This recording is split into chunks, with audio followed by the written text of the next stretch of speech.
શ્રી ગણેશાય નમઃ. બોલો શંકર ભગવાનને જય. તો ભક્તો, આજે આપણે ફરીને એક નવો વિડીયો લઈને આવી ગયા છે. આપણી આ ચેનલમાં તમારા બધાને સ્વાગત છે. બધા જ ભક્તોને હર હર મહાદેવ. તો આપણે ફાગણ મહિનાની કથા અંતર્ગત આપણે શિવ મહાપુરાણની કથા આપણે સાંભળવી છે. તો આજનો એ વિડીયો અંતર્ગત આપણે આજના અધ્યાયમાં ઉમાદેવીનું દિવ્ય રૂપે દેવતાઓને દર્શન દેવાનું, દેવતાઓના એમના અભિપ્રાયનું નિવેદન કરવું અને દેવીએ અવતાર લેવાની સ્વીકૃતિ આપીને દેવતાઓને આશ્વાસન આપવું. આજના અધ્યાયમાં આ કથા આપણે સાંભળવાની છે. તો આ કથા તમે પૂરેપૂરી સાંભળજો, જેથી કરીને આપણને પૂરા ફળની પ્રાપ્તિ થાય. અને ભક્તો, જો આ ચેનલમાં તમે નવા હોય તો આ ચેનલને તમે સબસ્ક્રાઈબ કરી દેજો, જેથી કરીને આવનારા બધા જ વિડીયો તમારા સુધી પહોંચે અને બધી કથાનો લાભ મળે અને પુણ્યની પ્રાપ્તિ થાય. તો આપણે કથાનો આરંભ કરીએ. બ્રહ્માજી કહે છે, હે નારદ, દેવતાઓને આ પ્રકારે સ્તુતિ કરવાથી દુર્ગમ પીડાનો નાશ કરનારા જગતજનની દેવી દુર્ગા એમની સામે પ્રગટ થયા.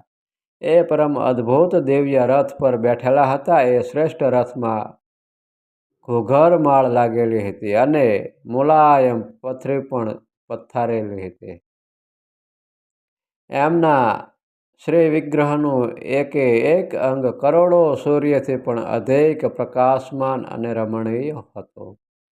એવા અવયવોથી તે અત્યંત ઉદ્ભાસિત થઈ રહ્યા હતા. સર્વત્ર ફેલાયેલી એમની તેજ રાશિના મધ્ય ભાગમાં તે બિરાજમાન હતા. એમનું રૂપ બહુ જ સુંદર હતું અને એમની છબીની ક્યાંય તુલના થઈ શકે તેમ ન હતી. સદા શિવ સાથે વિલાસ કરનારા એ મહામાયાની કોઈની પણ સાથે સમાનતા થઈ શકે નહીં. શિવલોકમાં નિવાસ કરનારા એ દેવી ત્રિવિધ ચિન્મય ગુણોથી નિયુક્ત હતા. પ્રાકૃત ગુણોનો અભાવ હોવાથી એમને નિર્ગુણા પણ કહેવાય. એ નિત્ય રૂપા છે. એ દુષ્ટ પર પ્રચંડ કોપને ધારણ કરવાને કારણે ચંડી પણ કહેવાય. પરંતુ સ્વરૂપથી શિવ કલ્યાણમય છે. સર્વની સંપૂર્ણ પીડાઓનો નાશ કરનારા છે તથા સંપૂર્ણ જગતના માતા છે.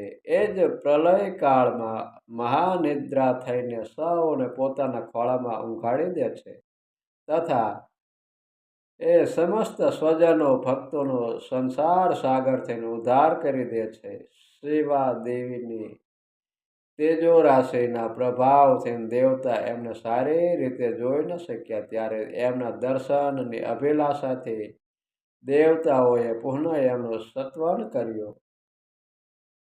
તદંતર દર્શનની ઈચ્છા રાખનારા વિષ્ણુ વગેરે સૌ દેવતાઓએ જગદંબાની કૃપા મેળવીને ત્યાં એમના સુસ્પષ્ટ દર્શન કરી શક્યા.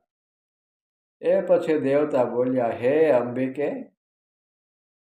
હે મહાદેવી, અમે સદા આપના દાસ છીએ.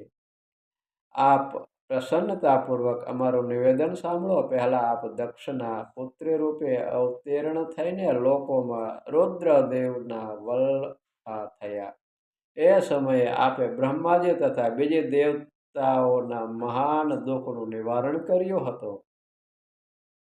ત્યાર પછી પિતાની અનાદર મેળવીને પોતે કરેલી પ્રતિજ્ઞા અનુસાર આપે શરીર ત્યાગ કરી દીધો હતો અને સ્વધામમાં પધાર્યા હતા. એથી ભગવાન હરને પણ બહુ ભારે દુઃખ થયું હતું કે મહેશ્વરી, હે મહેશ્વરી, આપના ચાલ્યા જવાથી દેવતાઓનું કાર્ય પૂરું ન થયું. તેથી અમે દેવતા અને મુનિ વ્યાકુળ થઈને આપને શરણે આવ્યા છીએ. હે મહેશાની, હે શિવે, આપ દેવતાઓનો મનોરથ પૂર્ણ કરો, જેથી સનંત કુમારનું વચન સફળ થાય. હે દેવી, આપ ભૂતલ પર અવતીર્ણ થઈને પુનઃ રુદ્રદેવની પત્ની બનો અને યથા યોગ્ય એવી લીલા કરો, જેથી દેવતાઓને સુખ થાય.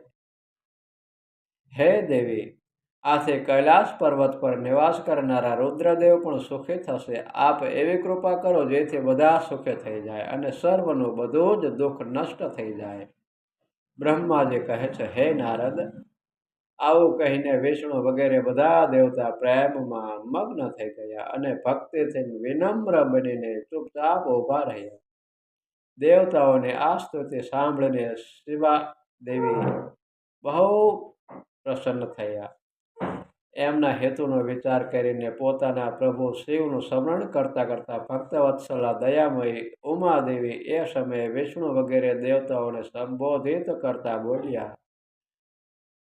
ઉમાએ કહ્યું, હે હરે, હે વિધે અને હે દેવતાઓ અને મુનિઓ, તમે સૌ મનમાંથી વ્યથા કાઢી દો અને મારી વાત સાંભળો. હું તમારા ઉપર ખૂબ જ પ્રસન્ન છું, એમાં સંશય નથી. તમે સૌ લોકો પોતપોતાના સ્થાને પ્રસ્થાન કરો અને ચિરકાલ સુધી સુખીથી રહો. હું અવતાર લઈને મેનાની પુત્રી થઈને એમને સુખ આપીશ અને રુદ્રદેવની પત્ની થઈ જઈશ. આ મારો અત્યંત ગુપ્ત મત છે. ભગવાન શિવની લીલા અદ્ભુત છે. એ તો જ્ઞાનીઓને પણ મોહમાં નાખનારા છે. હે દેવતાઓ, એ યજ્ઞમાં જઈને પિતા દ્વારા મારા સ્વામીનો અનાદર જોઈને મેં દક્ષ જનિત શરીરનો ત્યાગ કર્યો છે. ત્યારથી જ મારા સ્વામી કાલાગ્નિ રુદ્રદેવ તત્કાળ દિગંબર થઈ ગયા. એ મારી જ ચિંતામાં ડૂબેલા રહે છે. એમના મનમાં આ વિચાર ઉઠ્યા કરે છે કે ધર્મને જાણનારી સતી મારો રોષ થઈને પિતાના યજ્ઞમાં ગઈ અને ત્યાં મારો અનાદર જોઈ મારામાં પ્રેમ હોવાને કારણે એણે પોતાના શરીરનો ત્યાગ કર્યો. આવો વિચારીને તે ઘરબાર છોડીને અલૌકિક વેશ ધારણ કરીને યોગી બની ગયા. મારા સ્વરૂપ ભૂતા સતીના વિયોગને એ મહેશ્વર સહન ન કરી શક્યા.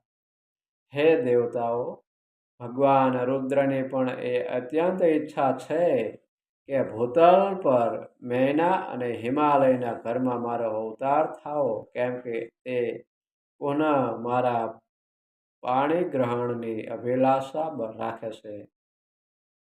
તેથી હું રુદ્રદેવના સંતોષ માટે અવતાર લઈશ અને લૌકિક ગતિનો આશ્રય લઈને હિમાલયની પત્ની મેનાની પુત્રી થઈશ. બ્રહ્માજી કહે છે, હે નારદ, આવું કહીને જગદંબા શિવાએ એ સમયે સમસ્ત દેવતાઓ સામે જોતજોતામાં અદ્રશ્ય થઈ ગયા અને તરત જ પોતાના લોકમાં જતા રહ્યા. તદંતર હર્ષથી ભરેલા વિષ્ણુ વગેરે સમસ્ત દેવતા અને મુનિ એ દિશાને પ્રણામ કરીને પોતપોતાના ધામમાં ચાલ્યા ગયા. તો ભક્તો, આ કથા આપણે પૂર્ણ કરવી છે. આગળની કથા આપણે આવતા વિડીયોમાં કરશું.